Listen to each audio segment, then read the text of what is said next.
दिलान मुझसे बहुत नाराज है पापा, और वो यकीनन पूरी तरह से हक बजाने पे।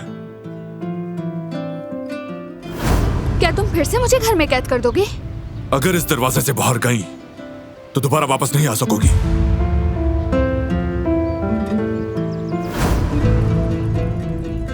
मैंने ये कैसे कह दिया?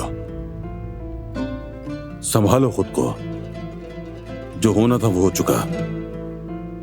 मुझे ऐसी बातें नहीं करनी चाहिए थी बाबा। न जाने कैसे मेरे मुंह से निकल गया।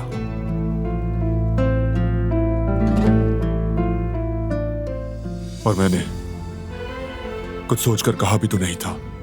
तो यही बात जाकर तुम्हें उससे कहनी चाहिए, साफ साफ अल्फाज में। वो ये समझे कि मैं उससे दस्तबरदार हो सकता हूं तो वो मेरा यकीन ना करे तो, वो यकीन ना भी करे तो भी ठीक है।